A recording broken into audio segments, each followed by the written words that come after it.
21 ғасырдай тоқтық пен медицинаның дамыған заманында адамдар кейбір қарапайым әрі әсерлі нәрселерге көңіл бөлмей жатады. Қазіргі заманауи адам 3 мезгіл тамақ ішіп қана емес, сонымен қоса арасында жүрек жалғау жасайды. Бұл бірнеше ғасырлар бойы қалыптасқан әдет.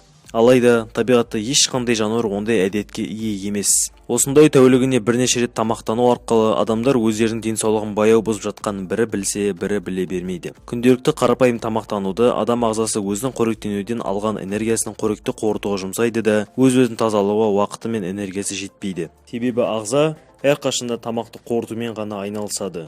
Ұйқыда да, күндіз де, түнде де. Көптеген әлемдік діндерде астан ауызды тыйып, ораза ұстау деген сынды түсінік бар.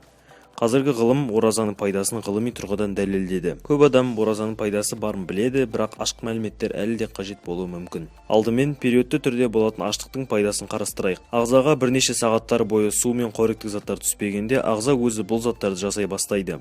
Бірінші болып қордағы заттар жұмсалып, артық салмақ азаяды. Қордағы заттар таусылғанда ағза өзінің жасушаларынан ала бастайды және осы жерде ең бірінші болып әлсіз жасушалар кетеді. Сонда нәтижесінде ағзада тек қана мықты жасушалар қалып өміршеңдік артады. Назарыңызда оразаның ғылыми тұрғыдан дәлелденген пайдасы.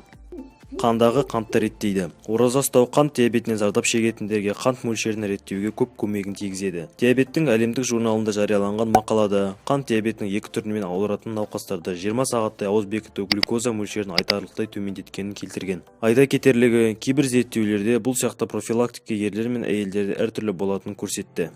Қабынудан сақтайды. Қабыну дегеніміз қорғаныш механизмі ісінумен, қызарумен, қанталаумен сипатталады. Инфекция не басқа бөгде зат түскен жерде орын алады. Жедел, яғни аяқ асты пайда болған қабыну қорғаныш механизмі, ал созылмалы қабыну денсаулығыңызға үлкен бір зарар келтіруі мүмкін. Кейбір ғылыми зерттеулер ораза ұстау қабыну деңгейін төмендететінін тапты.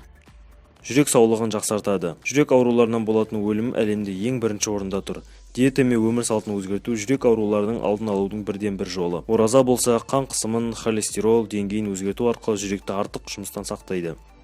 Артық салмақпен күресуге көмектеседі. Артық салмақтан зардап шегетін адам ең алдымен ағзаға түсетін калория санын шектеу керек. Содан соң белсенді қимылдау қажет. 2015 жылғы американдық зерттеу ораза сияқты ауызды бекіту 3-тен 5 килограммға дейін артық салмақтан құтылуға болатынын келтірді. Қосымша айта кетерлігі, ораза ұстау арықтау үшін ең пайдалы болып табылады, себебі бұлшық ет тіні емес, май тіні жұмсалады. Ал жай ғана тамақты шектесе, біршама уақыттан кейін ақуыздар үшін бұлшық еттер жұмсалып кетеді.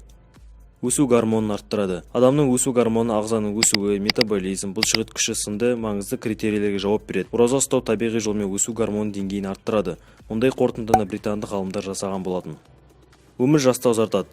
Бұл сияқты қызық қорытындыны көптеген оқымыстылар жасады. Алайда бір ағы бар. Бұл нәтижелі жануарларға, егеуқұйрықтарға, құрттарға, тышқандарға жасалған және Homo sapiensке өткізілуі керек.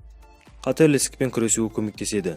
Жануарлар мен пробиркада жасалған тәжірибелер осындай қорытындыны жасаған болатын. Ғалымдар бірнеше жылдар бойы қорытындылап барып жасап жатқан сөзді біздің ата-бабаларымыз бір ауыз сөзбен қалдырған. Аталған мақалдар сілтемелерін дескрипшнға қалдырдым. Оқи аласыз.